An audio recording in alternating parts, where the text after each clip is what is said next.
Good evening, ladies and gentlemen. Welcome to Solo ReacTalk. Tonight, I'm going to be reacting to a video requested by Anthrax Crab 3238. It's called Elden Ring Lore, Goldmask, and the Golden Order, made on the SmoughTown YouTube channel. If you guys want to check out my previous reactions to other Elden Ring lore content videos created by YouTubers, remember the playlist card is going to be at the top here. Just click on it and be able to access them. If you want to check out the original video as well as SmoughTown's YouTube channel, the links are going to be in the description below. Okay, let's start. 3, 2, 1, go.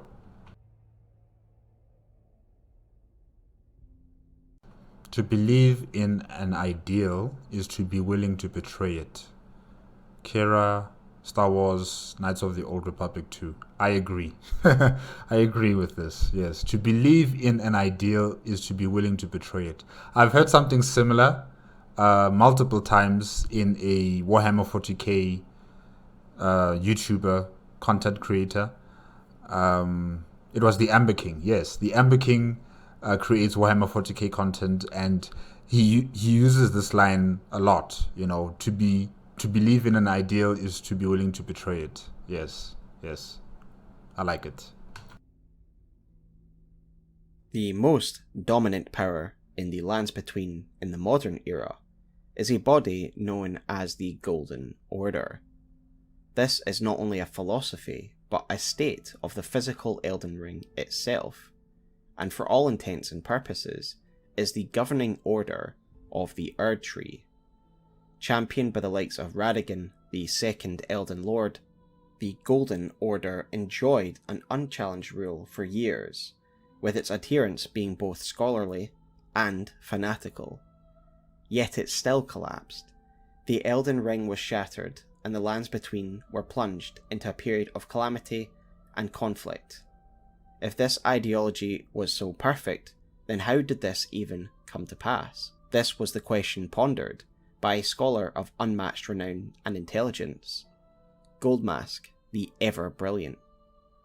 Goldmask would pose a simple yet powerful question: why did the Golden Order fail? If the Golden Order was as holistic as its adherents claimed, how did it fail to prevent this great calamity? These questions go to the very core of what caused the shattering, and how the world reached this pressure point in the first place. Through close attention to detail and a strong understanding of fundamentalism, we can learn how Goldmask, through his intense deliberations, identified glaring flaws within the Order. Viewing the Golden Order as a mathematical equation, Goldmask would seek to bring balance to this formula, much to the chagrin of Golden Order fanatics. This will be an extremely expansive video, covering the creation of the Golden Order, the rise of Radagon, the Fundamentalists, as well as taking a look at those unfortunate enough to fall outside the bounds established by the Golden Order. So join me this week as we examine the Golden Order, its many flaws, and the scholar who sought to perfect it. Yeah, the Golden Order was definitely not perfect. It was definitely not holistic. You know, it didn't encompass everyone in the lands in between. When you think about the Omen, when you think about the Misbegotten, when you think about the... What do they call the player characters again? The Tarnished. You know, when you think about other kingdoms that were close to the lands in between, or should I say close to the Erd Tree Empire, how they were, you know, shown some sort of like a hostile attitude towards them because they don't follow the Golden Order. So definitely it was not a holistic order. It wasn't a perfect order because it didn't serve the people of the lands in between. It served a certain group of people who were bestowed grace by the Erd Tree. So only those people would be within the confines of the Golden Order, and everybody else who did not follow the Golden Order, or who did not get grace from the Earth Tree, they were considered to be monsters. They were considered to be, second-class citizens, or just people who were undesirable in the lands in between. And they could be killed. They could be sent into exile, like the Tarnished. So this order only benefited Queen Marika and her demigod children and her husband Radagon, and it perpetuated the continuation of this Earth Tree empire with the Elden Ring and their power base being solidified. And everybody else who was not part of this Golden Order were considered to be enemies, when they have every right to exist in this lands in between, because they belong here. This is their home as well. Yeah. So it's definitely not perfect, and it's definitely not holistic. It doesn't encompass everything that exists in this lands in between. It only encompasses what is deemed worthy, by those who created the order. Yeah. Before we get started, guys, if you like Elden Ring lore, consider subscribing to the channel, as I almost exclusively produce long-form lore content, and therefore there is plenty for you to sink your teeth into. So first of all, let us establish what do we mean by the Golden Order, and what does the term order mean in this context. Going by Oxford Languages definition, order is the arrangement or disposition of people or things in relation to each other, according to a particular sequence, pattern, or method. It is critical to understand this right at the offset, because one of the main objectives Goldmask is trying to achieve is perfect order, and that is in fact the name of the age that we achieve if we use Goldmask's mending rune. To a degree, the Golden Order is actually a term that can refer to a couple of concepts. The first and most important is that it represents the current form, the physical form, of the Elden Ring, and it is from this version of the Elden Ring that the ideology Golden Order flows from. Indeed, the two fingers themselves confirm that the Elden Ring is the basis for the Golden Order, as well as offering us a commentary on the corruption of the Golden Order and why the land is in the state it is. For when we first claim a great rune, they say the following: Great Elden Ring, root of the Golden Order, anchor of all lands, giver of grace, wellspring of all joy. Until it was shattered, the tragic corruption of the Order has taken its toll. Across the realm, life lies in ruin, fallen to pieces. Foul curses and misery spread, unabating. So two interesting points here. First of all is what I said before the quote, that indeed the Elden Ring, in this form, is the foundation of the Golden Order. And number two, it shows that even the Greater Will is aware of a corruption within the Golden Order that has led to this state of calamity. As we will see in the concluding chapter of this video, I believe it is the actions of the vassal gods, i.e. Marika and Radagon, that Goldmask wants to have removed, rather than the Greater Will itself. As we can see here, even the Greater Will seems frustrated by the actions of its vassals. I have said this before. I do not support this system. I do not support the Greater Will. I do not support the Earth Tree. I do not support the Greater Elden Ring. I don't support any of these so-called gods and their god queen, Marika.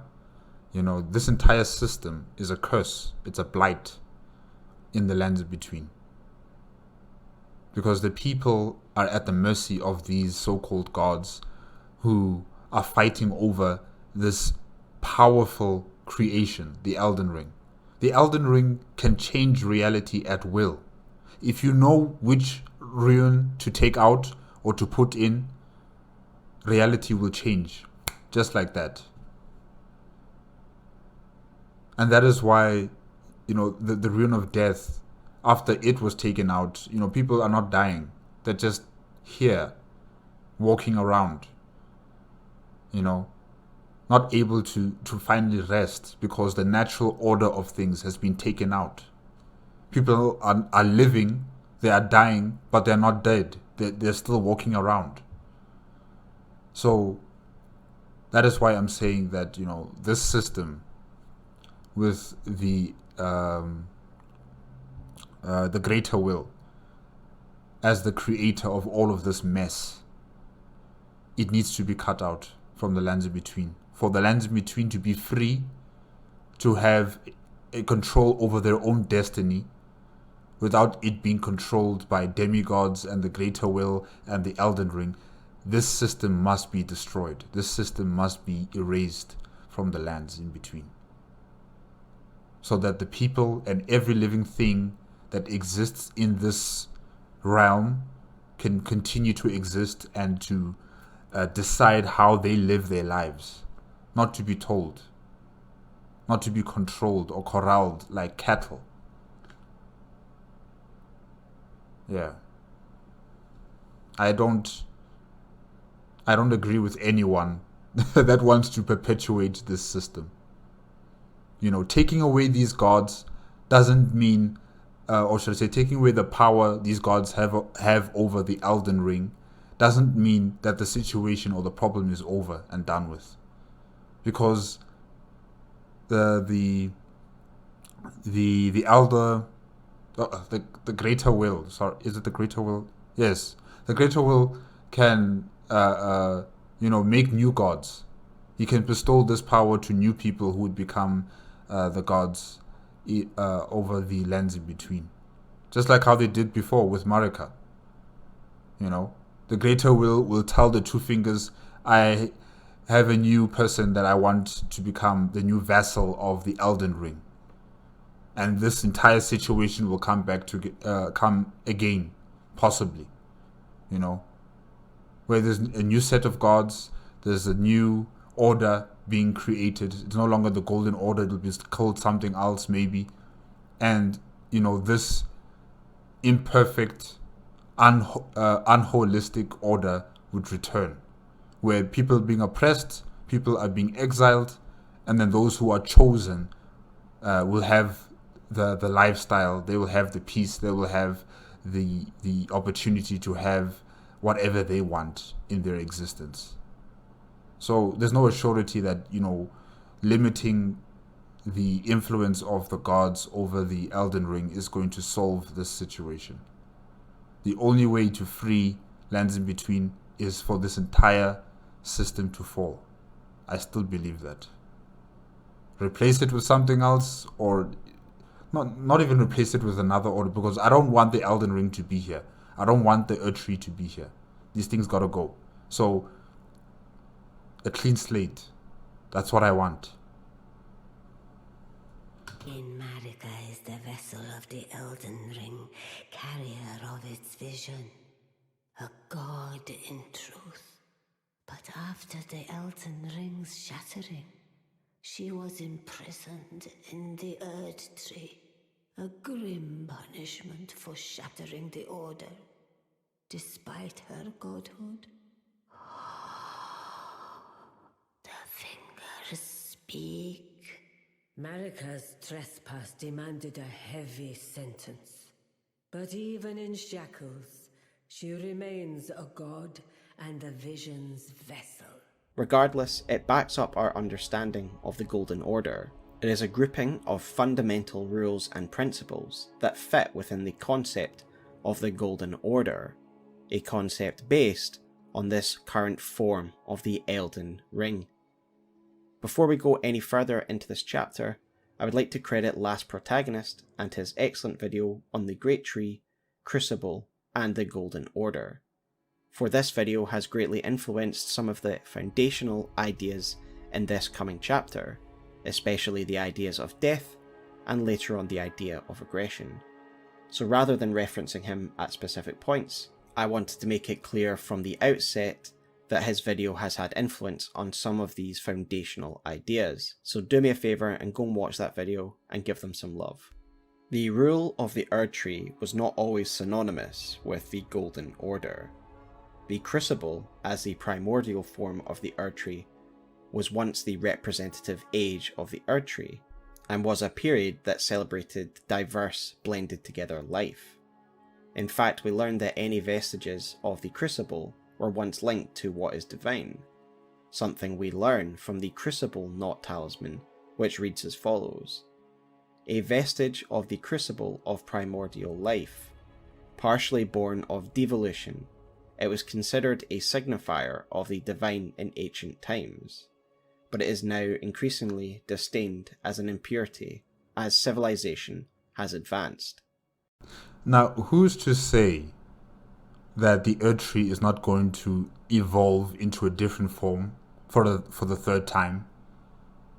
And who's to say that the people who've been believing in the Erdtree, who've been given grace by the Erdtree, are now going to be seen as primitive, as monsters, as people who should be pushed out, because now there's a new order, there's a new, tree.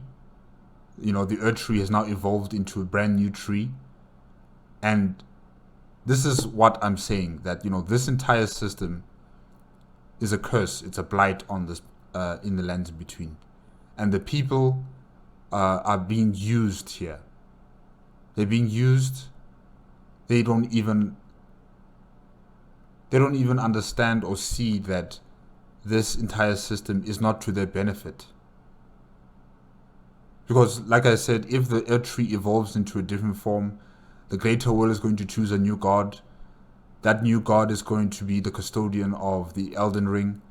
They will create a new order. And who's to say that you, who've been following the Erdtree, are going to be safe in this new world order? They'll kick you out. You'll become like a tarnished, or like the Omen, or the misbegotten. So the people who live in the lands in between, they don't own their lives. Their lives are being owned by the Greater Will, and whatever the Greater Will decides in creating a new order of gods. And that is why I'm saying that this entire system needs to go. The Erdtree, the Elden Ring, the gods, and the Greater Will. They must pack their bags and leave. Yeah. So this is interesting because it seems to imply that the Golden Order is a more advanced, sophisticated era of the Erdtree, where chaotic life is no longer venerated. But in the earlier, more formative years of the rule of the Erdtree, when Godfrey was Elden Lord, those of the Crucible were not as disdained as they are now, and in fact the Crucible Knights were even the renowned champions of Lord Godfrey himself, something that we learn from the Crucible Axe Helm, which reads, "Helm of the Crucible Knights who served Godfrey, the first Elden Lord." Yet the ideals and perceptions of those who followed the Erdtree would change form, alongside the Elden Ring's form changing itself. At some point, the Elden Ring had the Rune of Death removed from it, resulting in the new deathless framework that we would come to know as the Golden Order. We learn of this event through Enea, the Finger Reader, who says the following on the Golden Order's creation. The Rune of Death goes by two names. The other is Destined Death, the forbidden shadow plucked from the Golden Order upon its creation. So we therefore learn that the Golden Order was created when the Rune of Death was plucked from it, the rune being removed from the Elden Ring. Now I'm sure many understand this, but as a foundational point to cover all bases, the term rune, in regards to the Rune of Death, tells us that this was once part of the greater Elden Ring, which is made up of runes. During our quest to become Elden Lord, we learned that fragments of the Elden Ring have been claimed by the demigods. These fragments are great runes, and when we choose to repair the Elden Ring, we can use one of 3 mending runes, runes that then become part of the Elden Ring. And sorry, SmoughTown. Yes, I have reacted to, the other mending rune scenarios, the Dung Eater, the Dung Eater, the Duskborn, as well as the Frenzied Flame. Well, the Frenzied Flame is more like a, total destruction of the lands in between. Everything is catching fire. Everyone is dying. So that's not really a mending rune, but definitely Dung Eater and Duskborn. Duskborn focuses mainly on, the repairing of the Elden Ring with the Rune of Death, if I'm not mistaken. And then the Dung Eater was, creating a new world where the omen are everywhere now. Everyone becomes an omen, and a new order is coming into existence. So yeah, I know about those 2 mending runes, and I guess what's his name again? Goldmask has his own mending rune. Perfect Order, right? Yes, Perfect Order. Okay. Understanding that the creation of the Golden Order is linked to the removal of the Rune of Death is absolutely key in understanding the flawed foundations that the Golden Order is built upon. We get this further clarified by the mending rune of the Death Prince, which reads as follows. The Golden Order was created by confining destined death. So death has been completely confined, meaning it is no longer part of the Elden Ring, and given the Elden Ring is what governs the forces of this world, death becomes absent from the world. So that is fine and well, yet if the Elden Ring was once a power that included death, when exactly was the Rune of Death removed from the Elden Ring, and why? Well, it seems to track back to an event we discuss a lot on this channel, the Godskin Apostasy. Prior to this, death indiscriminate was still a power in the world. People lived and people died, and we can see this by the fact that death is wielded freely by the Godskin Apostles, a fact that we learn from the Scouring Black Flame incantation, which reads as follows. The Black Flame could once slay gods, but when Malekith sealed destined death, the true power of the Black Flame was lost. So at this stage, the world was not deathless as it is now, and the Godskins had the power to slay the gods by channeling death, the Rune of Death, through the Black Flame. And so, as an answer for this threat, Marika turned to Malekith. As we learn from Malekith's remembrance, Marika's sole use of her Shadow Bound was to confine destined death. And so Malekith sealed the Rune of Death. Specifically, we learn that Malekith sealed destined death after the defeat of the Godskin Apostles, something we learn from the Godskin Apostle set, which reads the following. The Apostles, once said to serve destined death, are wielders of the god-slaying Black Flame, but after their defeat by Malekith, the Black Blade, the source of their power was sealed away, meaning that Malekith defeated the Godskins and their queen, and it was after this defeat that he sealed the Rune of Death. But why did he do that though? Why did he seal it away when the threat is done with? Or were they worried that another group of people will try their luck with destined death and try to kill or overthrow the gods in Lindell? I'm just wondering about that, like why? But this is also a clear example of what I'm saying, in terms of the Elden Ring being a very powerful and dangerous creation. The fact that Marika could just take out something that is the natural order of things, death, take it out because, it's threatening her self-preservation and the preservation of her entire family. Because her family is threatened, because her order is threatened, she decides to take out something that is so intrinsically linked with life and that is death.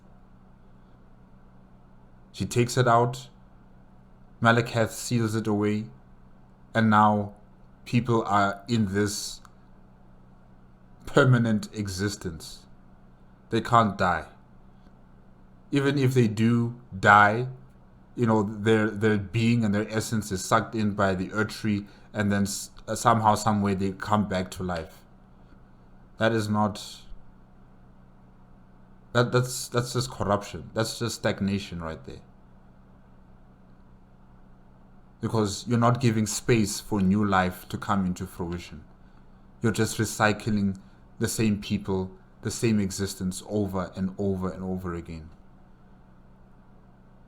And something like that is just extremely wrong and corrupt, I think. Yes, live. If it's possible for you to live for hundreds of thousands of years, yes, live for hundreds of thousands of years. But when that death comes for you, when death comes for you, it's your time. It's your time. So, yeah, this Elden Ring, it needs to go. It needs to be destroyed, needs to be erased from existence, so that the lands between can freely choose how its destiny will play out, without it being, controlled like a puppet by the greater will and its, lieutenants or gods, if I can say that. Yeah. However, the power of death was now absent in the lands between, and this is why Malekith is so feared, because he is the only one that can now bring true death through his black blade. And of course, this earns him a very fearsome reputation, something we learn from the description of his armour, which reads, Malekith, Queen Marika's loyal half-brother, bore a blade imbued with destined death, and there was not one demigod who did not fear him.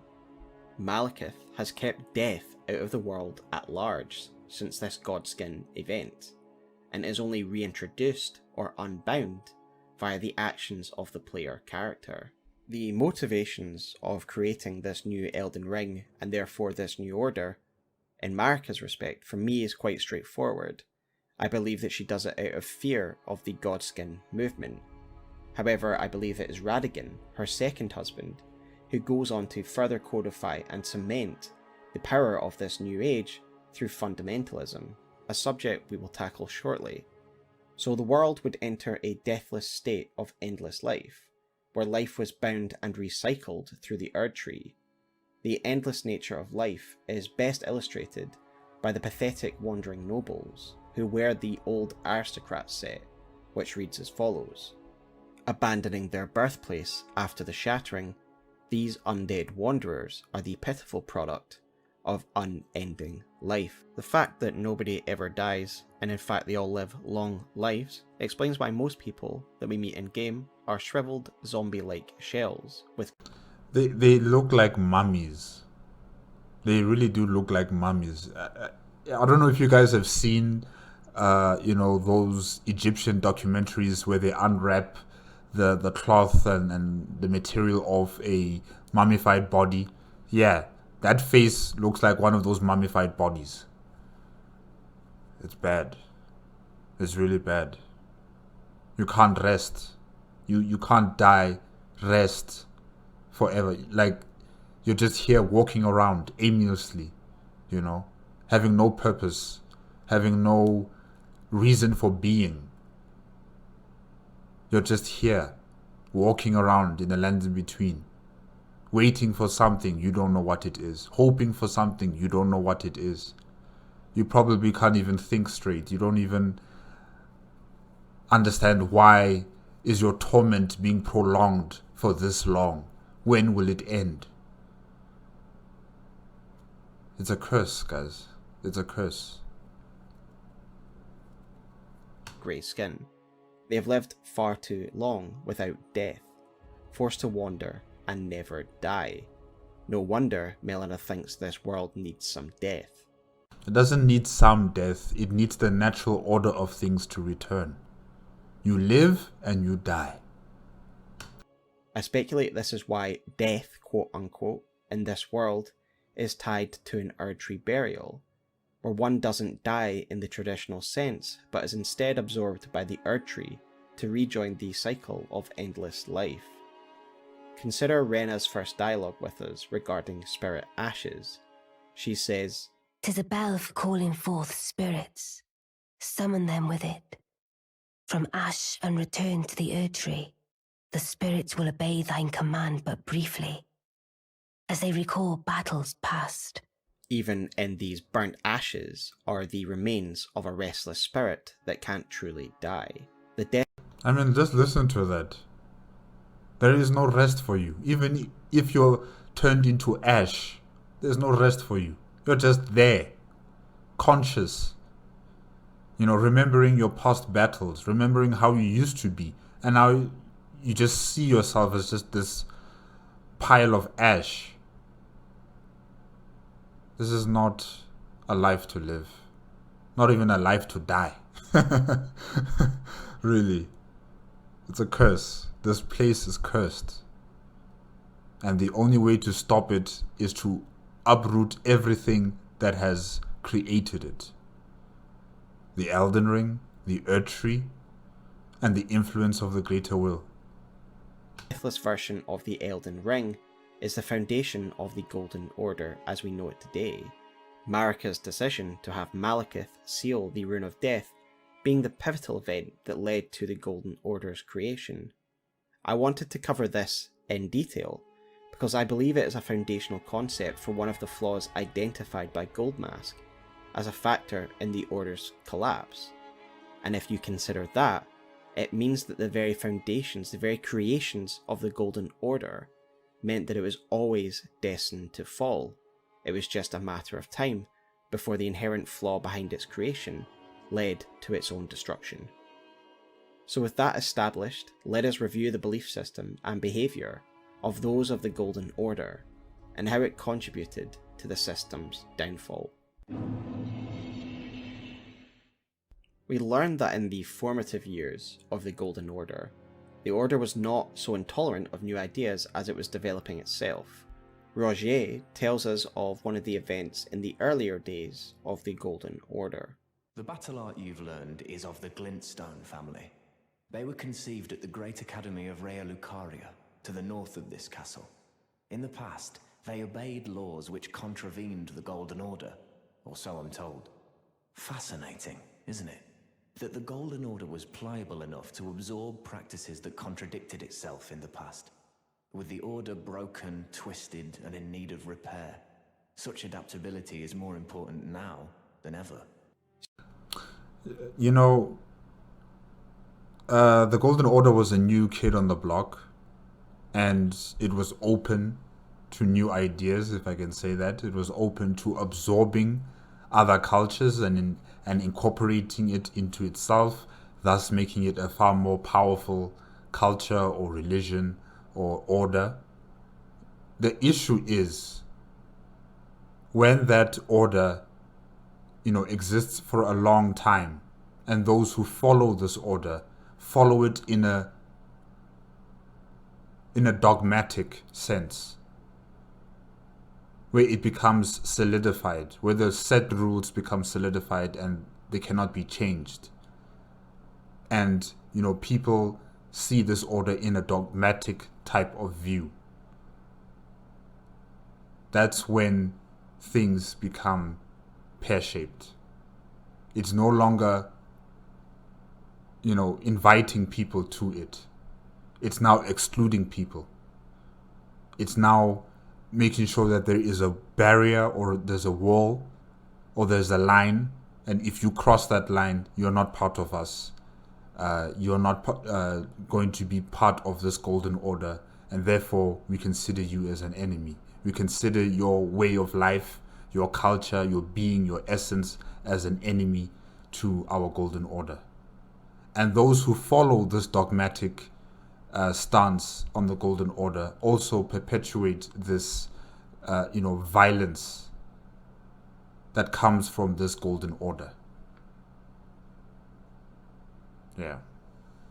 So it's fascinating that we can see that there was an acknowledgement of the fact that the practices and laws of the glintstone sorcerers fell outside the Golden Order at that stage. However, they were able to bring this into their order and philosophies, and made it a part of it. Prior to this absorption, however, the Erdtree and Liurnian forces would of course go to war, and this is no surprise given A, we know the early years of the Erdtree were marked by conflict, where the forces of the Erdtree tried to enforce dominance by force over the lands between, and B, they were clearly different ideologies, which made them at odds with one another. It is from these conflicts that a champion, Radagon, a future leading member of the Golden Order, would arise. This is something we learn about from the Barrier of Gold incantation, which reads the following.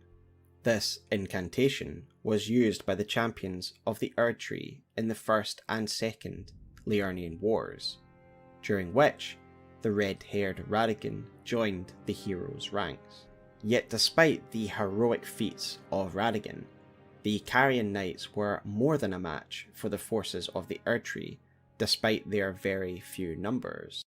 I like that armor. Is that Lucarian armor? I think so, yeah. Guys, I haven't played the game. I haven't played Elden Ring. I'm just here for the lore. I'm interested in the lore. So, yeah. But I think that is Lucarian armor, and it's cool. I like it. The blue tint as well, with the blue jewels and the silver. Yeah, that's cool. With Lord Radagon's forces being unable to break them over 2 conflicts. It resulted in a stalemate, and eventually, instead of going to conflict a 3rd time, the houses of the moon and the tree were joined in matrimony. It is here, at the Church of Vows, that the great houses of the Erdtree and the moon were joined by the matrimonial bond between red-haired Radagon and Renala of the full moon. Did this marriage happen before or after Radagon married Marika? I'm just wondering about that. Because I know that Marika and Radagon, they share the same body, the same existence, right? So it's kind of like a very weird love triangle, if I can say that. But you know what? I wouldn't really call it love. I don't know if Radagon really loved these 2 people. I'm not sure. You know, to me, it just seems that he had a mission. Just like here, you know, marrying the Princess Renala of the Full Moon, you know, all purely for political reasons, you know, keeping the Golden Order and the Full Moon religion or culture of the Lucarian people, you know, joining together with the Golden Order. So purely it is a political type of marriage. It's not out of love or anything like that. So yeah, probably Radagon only married these women purely for power and some political reasons. Yeah. So it's not really a love triangle. It's like a political triangle, political marriage triangle. Yeah. Okay. And so our church holds in view the monuments of both houses, the Erdtree of the capital and the Academy of Rea Lucaria. As Rogier says, instead of the Carians and the sorcerers being kept out of the Golden Order and being enemies forever, Lord Radagon repented his aggression and in fact brought them in to an alliance with the Erdtree. I do think this is an important moment to consider, because it is clear that Radagon is a central figure when it came to codifying a set of tenets of the Golden Order and establishing the ideas that would become fundamentalism. This is something told to us via the description of the Golden Order Greatsword, which reads, "Greatsword made of light, modelled after the Elden Ring itself, forged by King Consort Radagon to proudly symbolise the tenets of the Golden Order." So Rogier speaks of the fluidity of the Golden Order in its formative days, where it accepted new ideas and new groupings of people into its order. But I believe it is this event that led Radagon to lay down the foundations of what would become the basis for the Golden Order tenets, based on the experiences he learned while still married to Rennala before Godfrey was hounded from the lands between. As we will learn in a moment, a lot of Golden Fundamentalism scholarship is based around holism, a term coined by Brother Corrin, a fundamentalist. The rhythms and calculus of the Master's finger betray a suspicion of the holism of the Golden Order. Used in this context, it means that Golden Order strives to be a order that defines, confines, and explains the entirety of life within one ideology. But you see, the key word there is strives. It strives to be. And it failed dismally. It failed.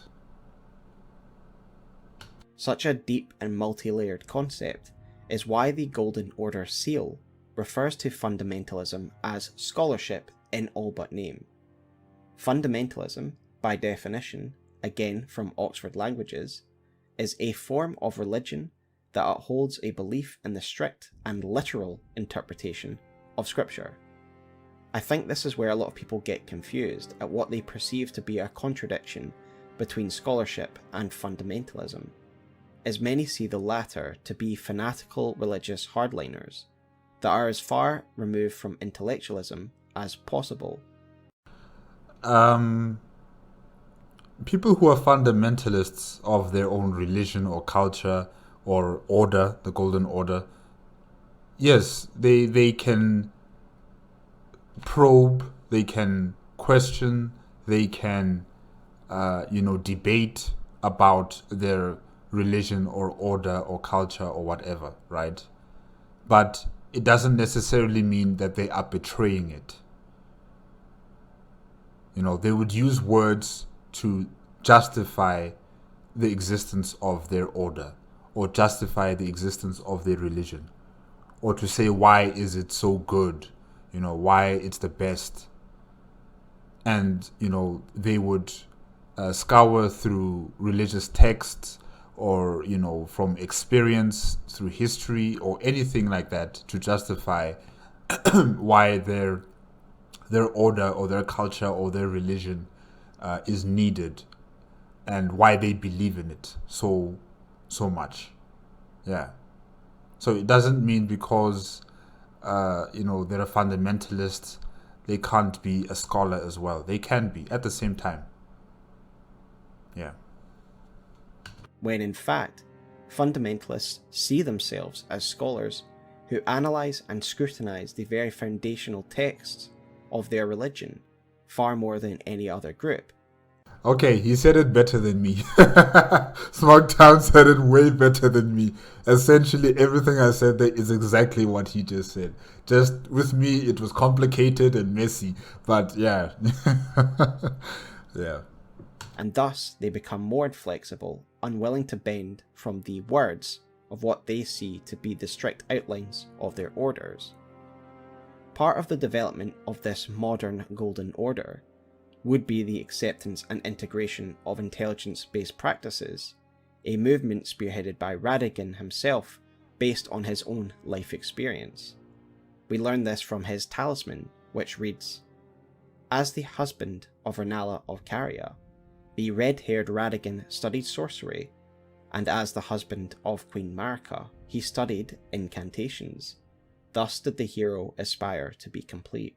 So Lord Radagon was the pioneer of the fundamentalists that saw that sorcery and incantations should converge into one practice that would become the Golden Order fundamentalist incantations.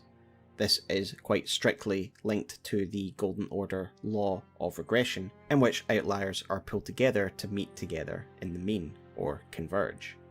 As Elden Lord, he clearly had time to ruminate on how the deathless Golden Order should be governed and defined, and he blended his knowledge of the moon and the tree to make a new converged whole.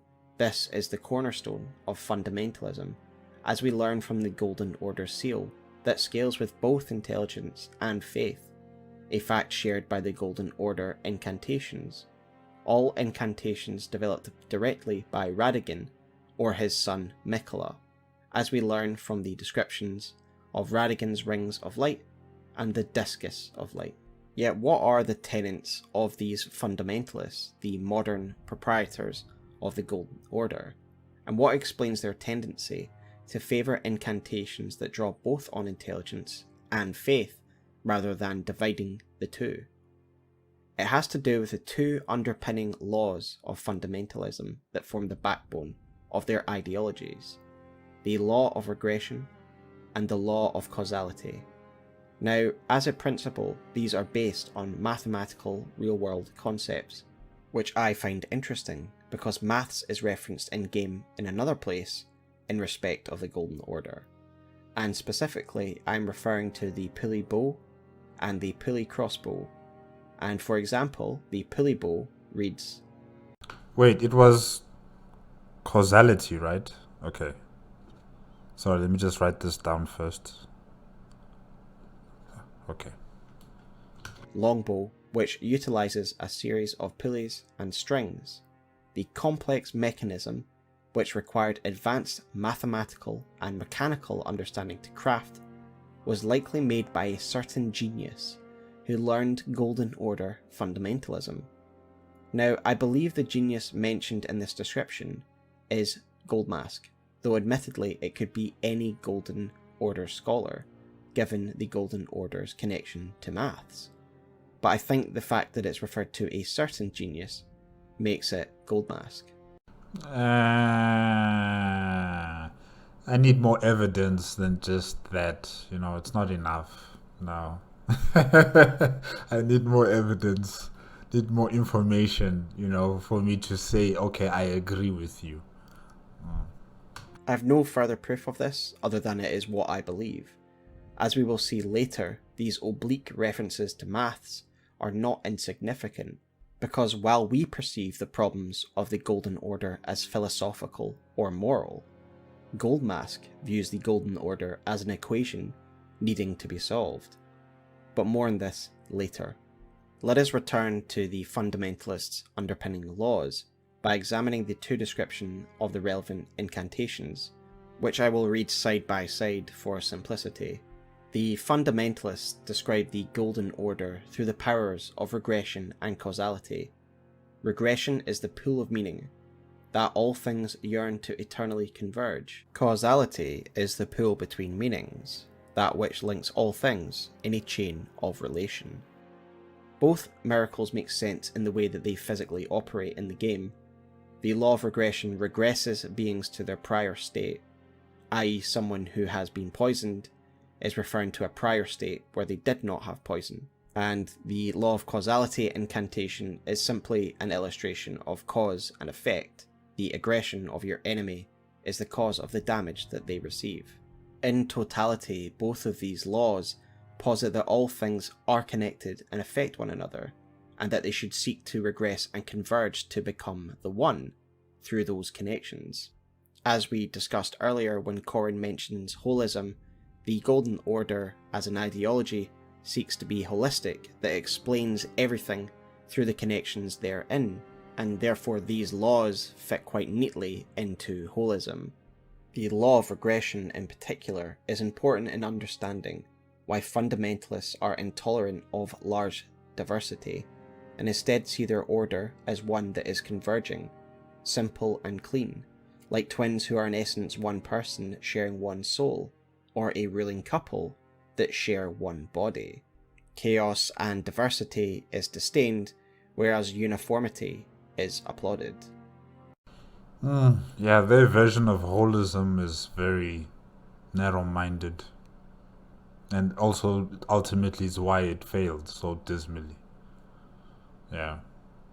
And returning to our discussion on incantations, it explains why fundamentalist incantations are balanced between faith and intelligence. They should not be different, they should be linked through causality and be regressing to one. After Radagon incorporated their beliefs and practices into the rule of the Erd Tree, he created a causal link between the two. To surmise, everything within the defined order of the Golden Order must be interlinked, connected, and everything within this order must be converging to become part of the greater whole. Just as incantations and sorcery are pulled together to become one, everything else in the world must become uniform. Through uniformity and causality, there will be no disorder. There is only order. The universe, even in this game's universe, is filled with diversity and chaos.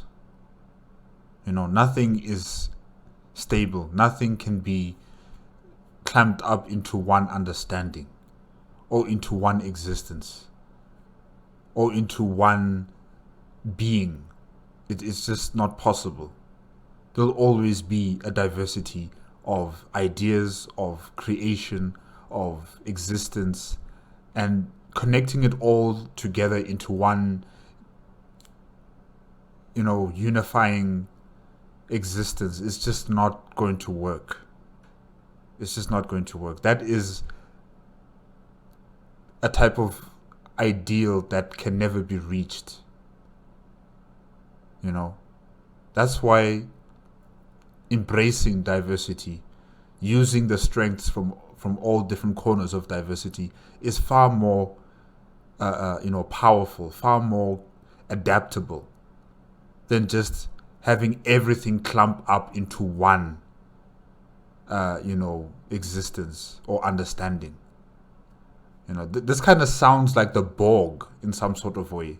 If you guys know about Star Trek and you know about the Borg, then yeah, maybe you won't agree with me, but I just kind of feel like this is something that the Borg might want to say. Yeah, I don't like it. And in all honesty, it reminds me of Convergence from Dead Space. Just as the quote-unquote dead are buried at the roots of the Great Tree to become one with the Erd Tree again, returned to the whole, regressed to the Erd Tree. Just as the twins known as D have converged to become two beings of one soul, and just as Radagon and Marika have converged to become one being. This is Golden Order totality. This is order. But these laws only apply to those which fall within the boundaries of the Golden Order. Those that have broken the cycle of a deathless world, that have broken the cycle of convergence, are those known to us as those that live in death. And it's not their fault. This is the actions of their god, Marika, and the perpetuation of the Golden Order by Marika's king consort, Radagon. This is not their fault. This is the fault of their gods. And these are imperfections that cannot be allowed to exist at all. I serve the Golden Order, that I might put this crooked land to rights, following only the guidance of the great Elden Ring. Those who live in death fall outside the principles of the Golden Order. Their mere existence sullies the guidance of gold, tainting its truth. And so it is the vermin must be exterminated, down to the very last. It's as if he doesn't know how the Golden Order was created and what actions preceded in its creation. In terms of taking out the Rune of Death. Or maybe he doesn't know. I'm sure he's also a fundamentalist, right? Roger. Yeah. As we hear quite plainly from D here, the entire... Oh, it's D, not Roger. Oh, sorry. Who was Roger? Was he the guy with the hat? Yeah, I think it was the guy with the hat. Okay, sorry. Mixed up your names.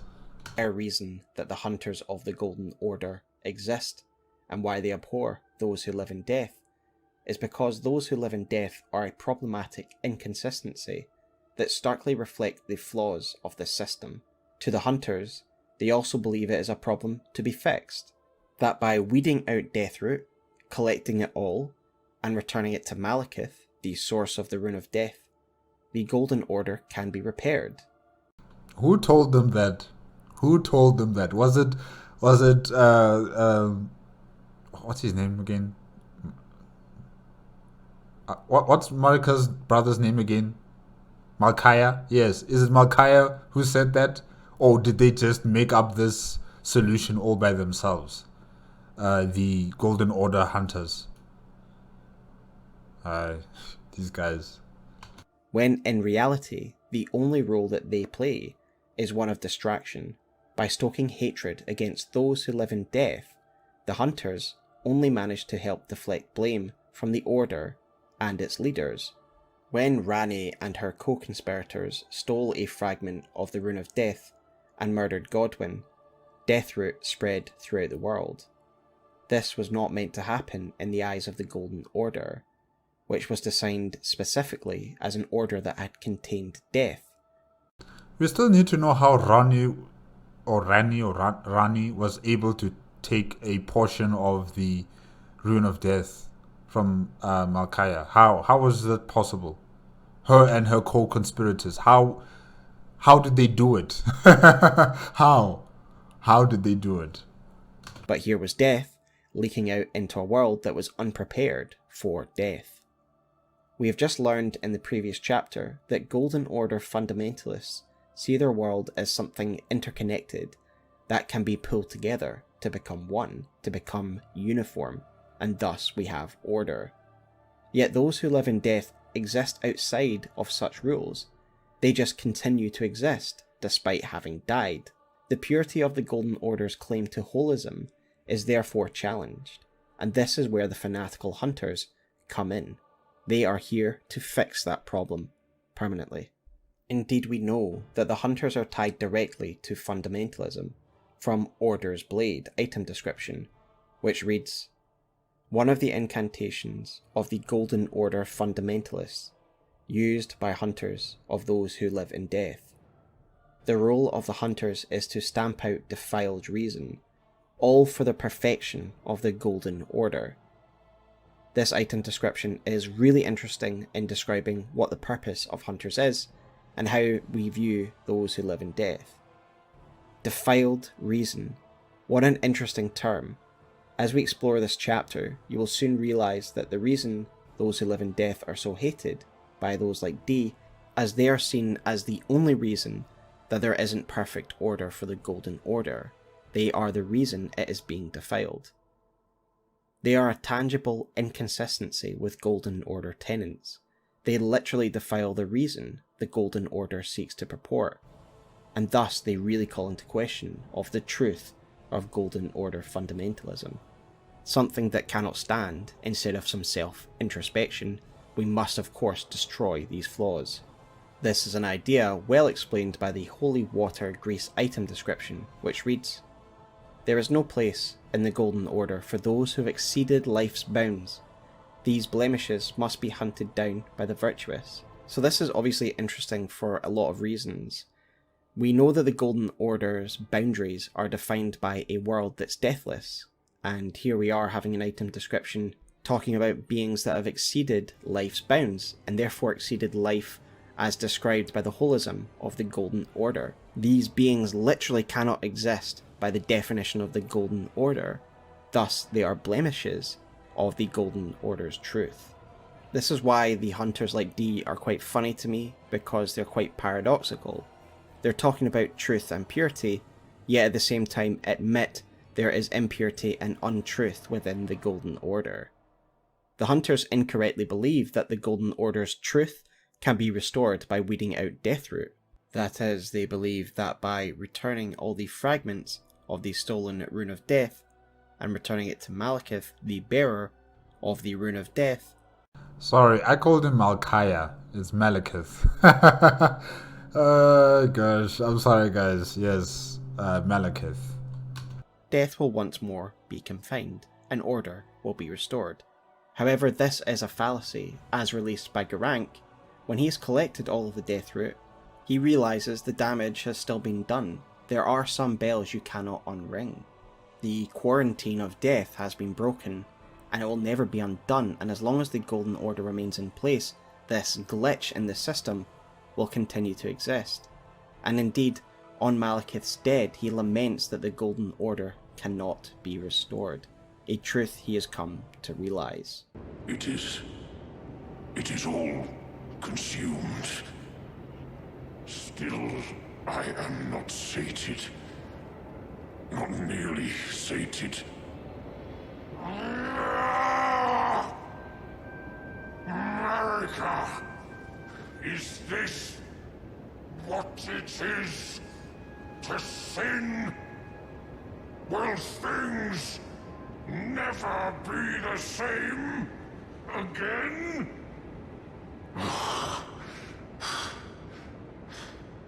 This eternal flaw at the foundational level is understood by the aloof Goldmask, but cannot be fathomed by the spittle-flecked hunters of the Golden Order, who only see the target in front of them. Because they believe in the ideal of the Golden Order, but they are not willing to betray it. Essentially, that's what it is.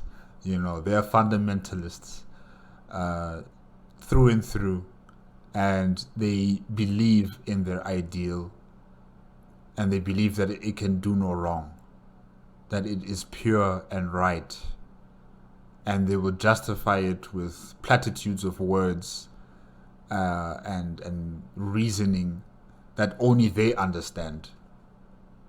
Yeah.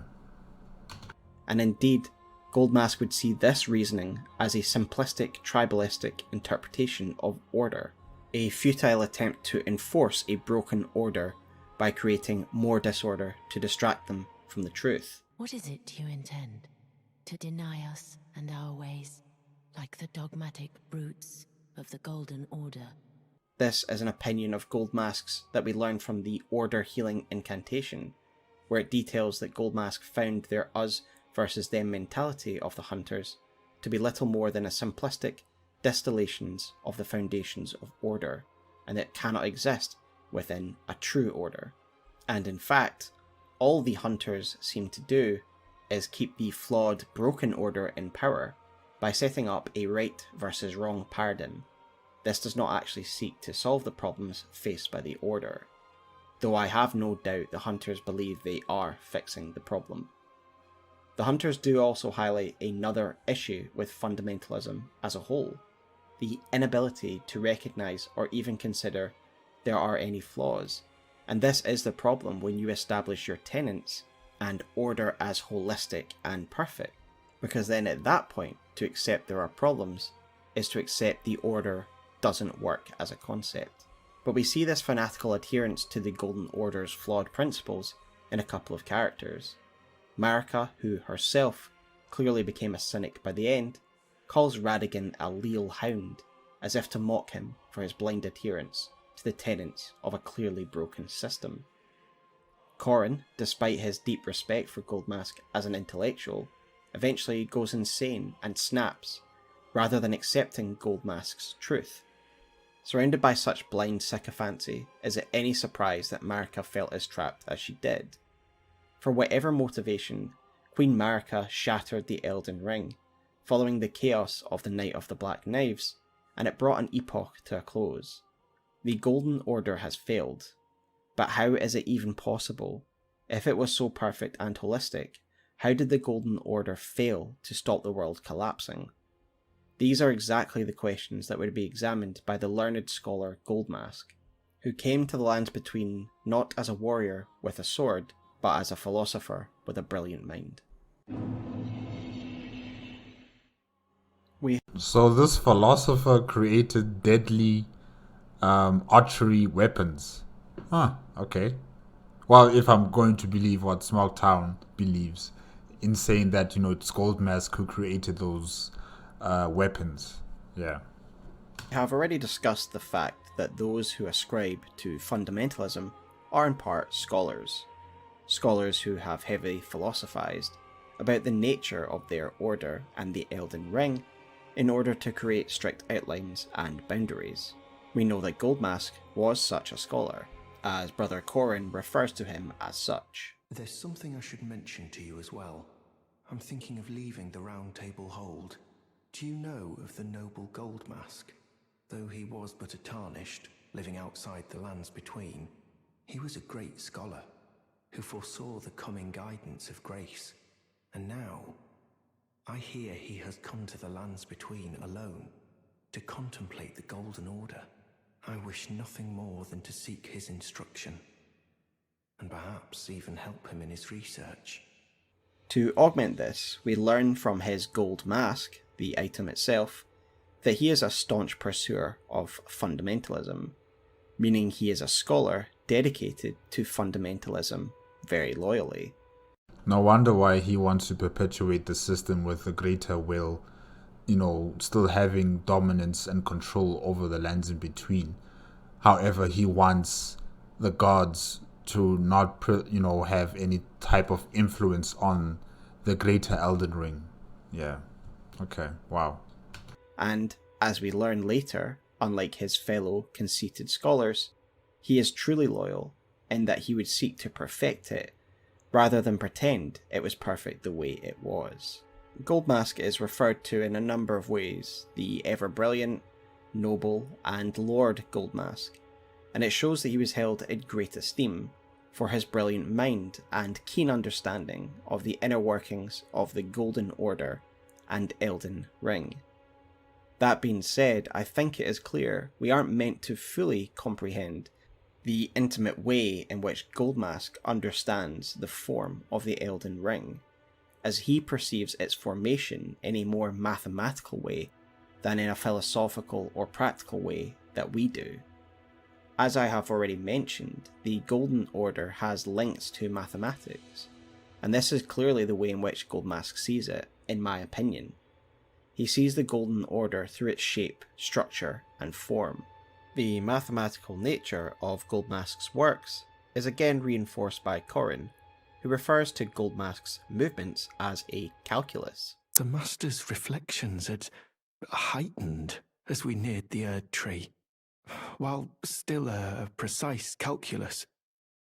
The rhythms grew increasingly wild. Even in the introductory cinematic of the game, Goldmask isn't writing a philosophical treatise, he is instead painting the form of the Elden Ring, as it should be, in order to represent an equation of order.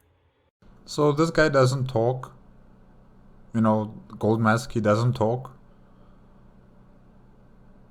Okay. So how is Brother Corrin able to interpret what he is saying? The guy doesn't even move. He doesn't look like he does any sign language. So how is he able to interpret what he's saying or what Goldmask is thinking?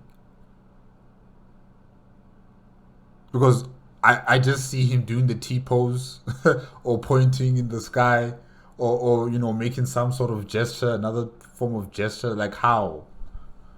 How do you do it, Brother Corvin? Yeah. Indeed, the very reason for Goldmask's questioning of the Golden Order, and his reasoning for coming to the lands between, is because he has foreseen the perfect form of the Elden Ring. He has seen this in a vision, and that vision is his mask's design itself, and we learn of this through the mask's description, which reads as follows. A mask designed to resemble a blazing golden halo, created and left behind by Lord Goldmask, a staunch pursuer of Golden Order fundamentalism. Its striking design represents both the brilliant inspiration that once shone upon him, and the vision of a ring that he will surely find at the end of his pursuit. So he had a dream? And that's why he's here in the lands between, because of a dream? Or, okay, let me call it a vision. Wow, okay.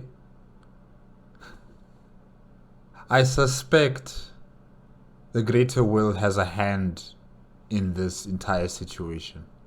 Probably the Greater Will is the one who put this vision in his mind to say, think about creating a mending rune that's going to prevent any gods or demigods or the custodian of the Elden Ring from tampering with the Elden Ring. Yeah, probably it's the Greater Will who's given him these visions. This vision of a perfect order would obviously lead him to ponder on why the current form of the Golden Order failed, what went wrong in the equation, and of course when he figures out the problem, he is able to produce this perfected equation that he saw in his vision. Goldmask's reputation is reinforced by the fact that he was so revered that he once had disciples, something we learn from his rags which read, "Bracelets made in the image of Erdtree branches, minimal adornments made by Goldmask's disciples." What should be clear to the player is that Goldmask obviously does not operate on the same plane of intelligence that we do. Goldmask does not speak, instead his mind is so focused elsewhere on the unpacking of the Golden Order's formula in a way we can never comprehend. We see this throughout Corrin's questline. He utters not a word, and only gestures in reference to his calculations. It is quite likely that this inhuman and frustrating behaviour is what led to his disciples to abandon him, not being able to communicate with him nor understand his bizarre behaviour.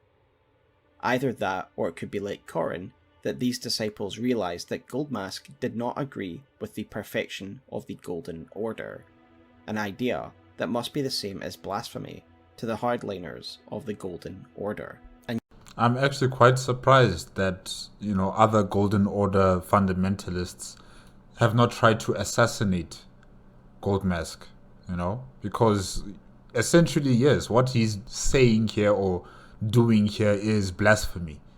It goes against the dogmatic rules and those who follow it, follow the Golden Order. It goes against it, straight against it, because he's not only questioning, but he's also suggesting ways of improving, the Golden Order, which that's not supposed to happen. You're supposed to just support it 100% and defend it 100%, like all these other fundamentalists.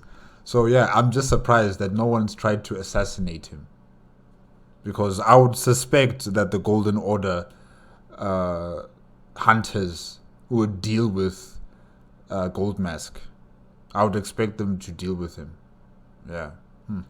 Yet this simply isn't true. His mask describes him as a staunch pursuer of Golden Order fundamentalism. It's just that Goldmask is so true to the idea of perfected order that he is willing to challenge the idea that the current order is not perfect. What we will see through the scope of this following chapter is something I heavily hinted at in the opening segment of this video. Goldmask would identify flaws in the perfection of the Golden Order, and I believe it is the recognition of such flaws that sets him head and shoulders above other delusional members of the Golden Order. D is a walking contradiction, calling the Golden Order perfect, yet at the same time acknowledging imperfection exists. And Goldmask doesn't seek to bring these flaws into the light to destroy the Golden Order as a concept. In fact, far the opposite. Goldmask seeks to truly have the perfect Golden Order, a Golden Order that represents the ideals behind it. And so with that in mind, I want us to analyse what Goldmask clearly saw as the flaws in the Golden Order. To be loyal to an idea is not to be enslaved to a dogmatic set of rules. No, it is to use your own life experience and wisdom to try and perfect and challenge the foundations of something you truly believe in, to make sure that its ideals are actually upheld. As Kreia from Star Wars Knights of the Old Republic 2 says, "To believe in an ideal is to be willing to betray it. It is something no Sith or Jedi has ever truly learned." So with that said, let us revisit the fundamental piece of evidence in this regard, the Order Healing Incantation, which reads as follows. "The noble Goldmask lamented what had become of the hunters. How easy is it for learning and learnedness to be reduced to the ravings of fanatics. All the good and the great wanted, in their foolishness, was an absolute evil to contend with. Does such a notion exist in the fundamentals of order?" So this is flaw number 1, a flaw that goes back to the very concepts we discussed in the opening of this video. Order. Order, as we determined, is the unity of people, ideas, and variables that together create an order. Yet by its very definition, an order defines itself by setting itself against another group that is not accepted to illustrate what is accepted, in order to define itself and in order to sustain its own power base. This is how Goldmask sees the Golden Order, and using Goldmask's mending rune at the end of the game will bring about a new age called the Age of Order. And given that it's created by Goldmask, I think it's clear that one of his motivations is to create a true order. Order that is based on stability, not order that props itself up by fabricating an absolute evil. One of the things that clearly unsettles Goldmask about the current order is that there is actually no order. This Golden Order is a realm of chaos and disorder. And how can such a thing even exist within something that calls itself order?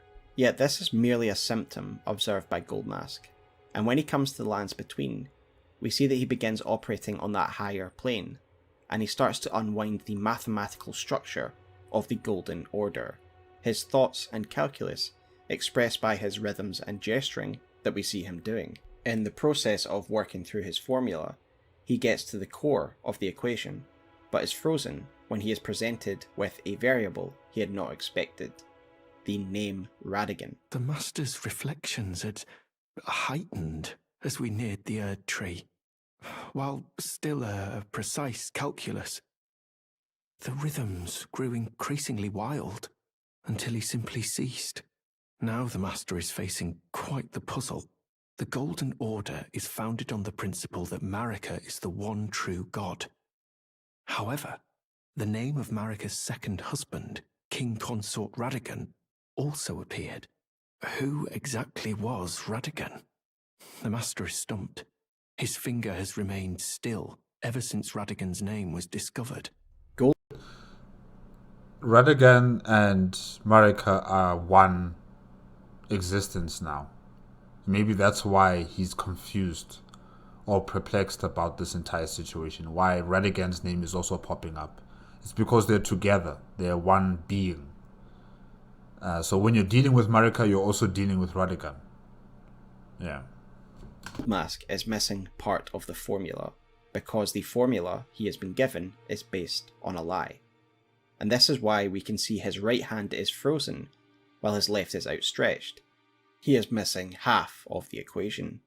It isn't until he is presented with the missing variable that he understands the formula completely and adopts the pose of Golden Order totality, with both arms in equal balance. In my speculation, Golden Order totality is representative of the truth that we bear witness to by casting the law of regression on Radagon's statue. The truth being that Marika is Radagon. That notion in itself is almost mathematical. Marika is equal to Radagon. But this is a revelation to Goldmask, as we hear him audibly gasp when we present him with this variable. As Corin has said, the Golden Order is founded on the principle that Marika is the one true god. That is the entire founding equation of this entire formula, and yet it is not true. So in a way, this entire institution, and therefore the form of the Elden Ring, is all built upon a lie. This understanding of Golden Order totality will govern the rest of Goldmask's journey. We see him in this pose in every subsequent meaning, in this pose that represents Marika and Radagon Rebus being the core of the Golden Order, and in time, he realizes that this core must be extracted to reform the Elden Ring and reform the perfect order. So where does Goldmask go to next upon this revelation? He of course goes to the Mountains of Giants, to the Peak of Flame. He's gonna go burn a tree. At this stage, Corin has begun to become very concerned, given A, the position of where they are, and the way in which he is reading the Master's calculations. I've been gripped by a terrifying thought. The rhythms and calculus of the Master's finger betray a suspicion of the holism of the Golden Order. A conceit, I am afraid, that cannot be overlooked. Oh, but how could this be? I dread to even entertain the possibility, but somehow I cannot cast aside my doubts about the Master. Tell me, have I simply lost my head? Only, if the Master were true to the Golden Order, why would he think to breach this forbidden mount of fire? He thinks there's something in these calculations that betrays a suspicion about the holism of the Golden Order. As we have already discussed, holism is the idea that the Golden Order explains and confines and controls everything. To him, the Golden Order, when viewed as the totality of its constituent parts, is fundamentally flawed, as the baseline equations of it are based on a lie. And part of his solution is implied by his journey to the Flame of Ruin. Why would the Master come here to the Forbidden Flame, the only purpose of which, surely, is to have the Erd Tree burnt down? Well, it is because he has come to the conclusion that the current gods must be destroyed for there to be true order. The Erd Tree must be destroyed. It is the vassal gods that are the flawed foundation of the current Golden Order, and with them excised, there can be true order. This is explained by the mending rune of the Perfect Order, which reads as follows: a rune of transcendental ideology, which will attempt to perfect the Golden Order.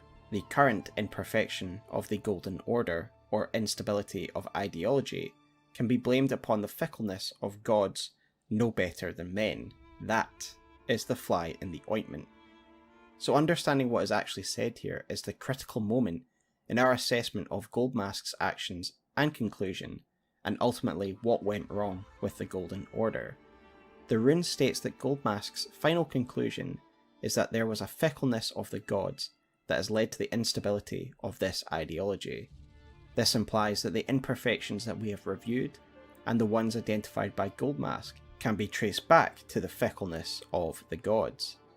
It is hard to unpack, but ultimately it leads us to believe that Goldmask is blaming the problems of the Order at the feet of Marika and Radagon, and that the instability has come about through their own actions driven by human motivation. Surprising, or should I say interesting, because they are the very people who created this order. and now Goldmask is like, nah, you guys have ruined everything. You know, you're not following the Golden Order, you're not making it better. You're pulling it down. The very people who created it. But you know, I have a problem with this.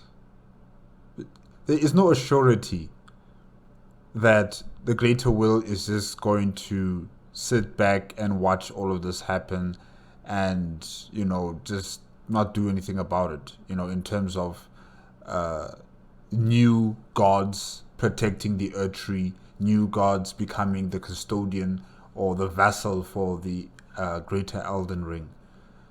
So yeah, you know, the greater will could just decide that, you know what, I want new employees to take care of the Erd Tree. And these new gods might be different from, you know, during the epoch of Marika and her children. They might be different. They might be able to infiltrate the Elden Ring. Or whichever of Marika's children are still alive, like maybe like Rani, you know, she could request a Tarnished to head up to the Erd Tree, head up to where Marika is being imprisoned, destroy the defenses of this new Perfect Order ruin, and reorganize the greater Elden Ring into whatever she sees fit. Because Goldmask is only expecting, or should I say, he's only making sure that the ruin prevents the gods from interfering with it. But nothing is stated about anyone else who is not a god from interfering with the Elden Ring. So there is a loophole there that one of the demigods or anyone else can exploit, and they can use the Elden Ring for their own purposes. So it's not just Marika and Radagon that are a risk or a threat to the stability of the lands in between. The very thing itself is a threat to the lands in between. The Elden Ring, it's a threat. And that is why I continue to say that this thing, together with the Earth Tree and the Greater Will, need to be destroyed, need to be taken out from the lands in between. Because this system, whichever system replaces the Golden Order, or the perfect order comes into fruition, there's no assurity that it's going to last forever. There's no assurity that it's going to work. Yeah. Goldmask seems to strike upon the truth when he realizes Marika is equal to Radagon, meaning that this must be one of the reasons that he concludes the gods are fickle. Well, this is an example of the fickle nature of gods. As Corrin says, the Golden Order is founded on the principle that Marika is the one true god. So the entire foundation of the Golden Order is built upon the truth that they have always known, that Marika is the one true god. And yet, the fickleness of the gods led them to completely usurp this truth through a union of Marika and Radagon. This is why Goldmask gets stuck on the calculations, as he is basing his formula of what they have always known to be the truth, only to later learn the gods have changed the rules. And indeed, one cannot help seeing Radagon's abandonment of his first wife and so quickly marrying Marika as nothing but fickle. With such foundational principles being upended, it is easy to see Marika Radagon as fickle. And he is right. Marika, the one true god, meant to uphold the will of the Elden Ring, and the Erd Tree, was in fact the one who destroyed it. And this is a remarkable transformation from Queen Marika, who led the battle against the giants, who said the following: In Marika's own words, "Hark, brave warriors. Hark, my lord Godfrey. We commend your deeds. Guidance hath delivered ye through each ordeal to the place ye stand. Put the giants to the sword and confine the flame atop the mount. Let a new epoch begin, an epoch glistening with life. Brandish the Elden Ring for the age of the Erd Tree." And the reason why she's so confident in these campaigns of conquest is because she's been told by the True Fingers, she's been blessed by the Greater Will, that she is the chosen one. She is the god that was promised, if I can say that. She is the custodian, she is the protector and the will of the Elden Ring. And they put so much confidence and trust in her, right? Until she, Marika, found out that, she can be replaced. Her position as God is not, solid. She can be replaced. Someone else can take her position if the True Fingers will it, or if the Greater Will wills it. And that's when she became cynical. That's when she became, no longer positive about her being the custodian or the vessel god for the Elden Ring. She became negative about it. She became critical about it. And that's what also fueled her own, belief that she can change things, at her own pleasure, if I can say that. Her own son, Godwin the Golden, was assassinated, and she did not think about the repercussions of her actions in terms of destroying the Elden Ring. She just thought, I'm going to lose anyways, so let me drag down the world with me. And that's what she did. That's what I think, yeah. That's what I think, yeah. So she realized that her position was not solid. She's just a pawn on the chess table, if the person who's playing the chess game is no longer, using her, should be thrown out. And she knew about that. And that's why later on she became jaded. She became someone who doesn't wholeheartedly believe in this golden order or believe in the Earth Tree or the Elden Ring or the Two Fingers and the Greater Will. Yeah. Then we have a transformation of someone who is clearly a champion and fervent believer in the Earth Tree to the cynic who mocks Radagon for his blind faith. In Marika's own words, O Radagon, leal hound of the Golden Order, thou art yet to become me. Thou art yet to become a god. Let us be shattered, both. Mine other self. We can see a real transformation of character here, from stalwart believer to jaded queen, from someone who waged war on behalf of the Earth Tree to someone who struck at its very heart. And while this might be an understandable transformation for a human, gods are meant to transcend the personal, and are meant to immutably represent their domains. But these are not gods. These are human beings with emotions. They were just given the title of a god, but they're not gods. They're not gods. They are meant to be better than us in this regard. For whatever reason, post Night of the Black Knives, Queen Marika is pushed to the brink, and ultimately makes the decision to shatter the Elden Ring, driven by her own motivations, whatever they may be, like a human. And indeed, the rebus of Marika Radagon is itself a walking paradox by their very actions. On one hand, Marika drives the faith towards total oblivion, seeing its flaws in the orders, and destroys the centrepiece of the order itself. Meanwhile, Radagon's fundamentalists are out denying that there's any flaws, and hunting down those who live in death. This is not even to mention the fact that it was Marika whose decision to remove the Rune of Death was what would lead to the loophole that would spawn those who live in death. And indeed their final actions are fickleness made manifest. One, Marika destroying the Elden Ring, while Radagon tries to repair it. It is these inconsistent actions, and the cosmic consequences of such fickleness, that Goldmask sees as the fly in the ointment. So with that said, let us look at the mending rune, his solution to perfect order. When we use any of the other two mending runes, they are incorporated into the Elden Ring, meaning the power of that rune becomes part of the New World Order, i.e. the Omen Curse, or those who live in death.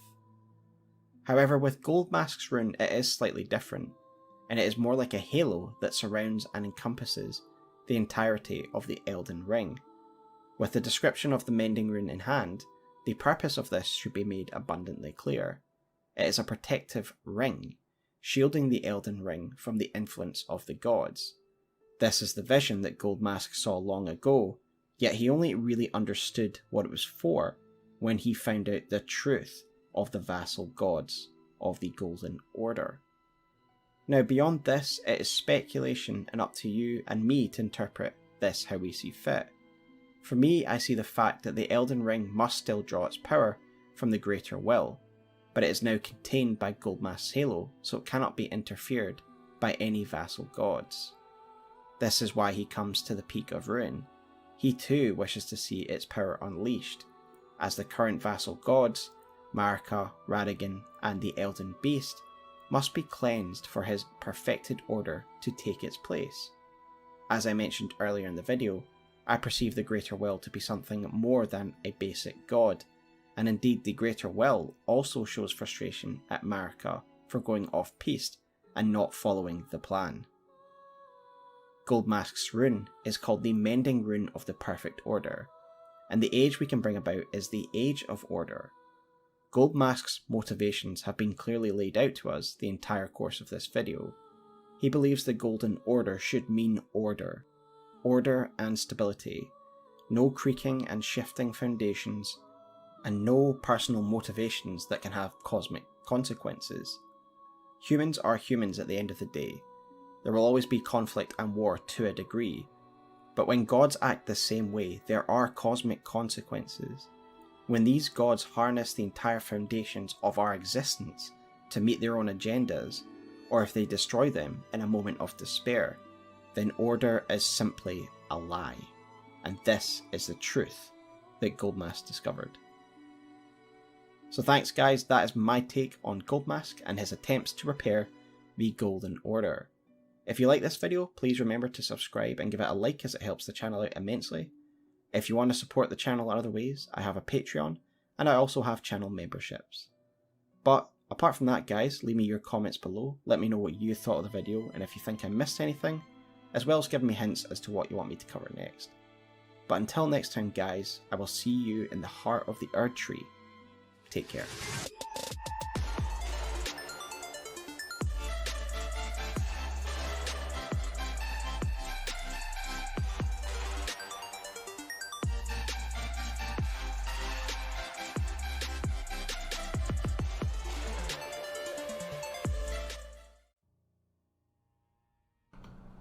Okay, alright guys, that is it with Elden Ring lore, Goldmask and the Golden Order, made on the SmoughTown YouTube channel and requested by Anthrax Crab 3238.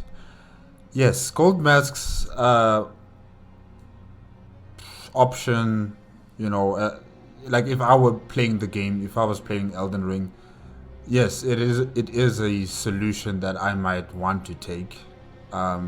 I'm just thinking about future events that will never be shown in the game, you know, where the Greater Will, you know, creates new gods to become custodians of the Elden Ring. And, you know, things might change. They might destroy this mending rune of perfect order. They might destroy it and, you know, redo everything with the Elden Ring, or, you know, do something else. So there's no surety that this mending rune is going to be there forever, and there's going to be order in the lands in between. And also, like I said before, what if there are other demigods that are still alive, like Rani? You know, she's still walking around there in the lands in between. So, you know, she could just possibly get a tarnished to do her bidding, you know, to head up all the way to the Erdtree, get to Queen Marika and destroy the mending rune of perfect order, and thus the age of order will just come to an end. A very short epoch, if I can say that. So it's not 100% foolproof, but I do understand what Goldmask is trying to do here. You know, he's trying to make sure that no one tampers with the Elden Ring, especially if it's the gods, or those who are proclaimed to be gods. You know, that yes, humans are always going to be fighting amongst each other in the lands between. That is something that will never change, really. But at least there'll be a semblance of understanding of the way, the nature of things, if I can say that. You know, in the lands in between. You know, the basic structures of existence in the lands between won't be disrupted by the gods, like how Marika took out the rune of death. So yeah, I understand what Goldmask is trying to do. I don't 100% completely agree with it, because like I said also before, he is still perpetuating this hegemony of the Greater Will on the lands in between, and I don't agree with that. Like I said before, I want this entire system to be erased. I want the trees gone, I want the Erdtree gone, I want the Greater Elden Ring to be destroyed completely. I want the Greater Will's influence in the lands in between to be you know, finished, to be over with, so that the people within the lands in between, all other beings that exist in this realm, are free to exist and you know, to decide how they want their destiny to be molded by their hands, and not by the hands of gods and the Greater Will and the Two Fingers. That's what I want. I want a complete erasure of this system, and something that can be in the hands of the people. Yeah, that's what I want. So this solution, it's good. It is good. It's just that I'm not 100% with it. Yeah. You know, just like with the Dung Eater and the Duskborn and the Frenzied Flame, they have their good points to them, but I'm not 100% in that camp of saying, yes, this is how I want the world to be like after, you know, the tarnished player has gone through everything and has become the Elden Lord. Yeah. Yeah. So the Perfect Order, or the Age of Order, is a good option, but not the best in my books. I still want this system gone. I still want the Greater Will gone. Completely. Yeah. Guys, that is it. Oh yes. Well, I don't need to really talk about Radagon. I mean, yeah, Radagon, you know, he did his business as solidifying the Golden Order. He did his business marrying Renala, marrying Marika, you know, learning from both sides on how to become a better person who would become one of the first fundamentalists of the Golden Order. Yeah, you know, he was a working man, politician, warrior. Yeah. But yeah, guys, that's it. That is it. Thank you again to Anthrax Crab 3238 for requesting that I should react to this video. SmoughTown, thank you for such informative content in terms of the Elden Ring lore. And guys, remember, if you want to check out the original video as well as SmoughTown's YouTube channel, links are going to be in the description below. If you like my reaction, please give me a like, comment, and subscribe to my channel. Click on the notification bell if you want to be up to date with my latest videos, and I'll see you guys next time. Okay? Good night.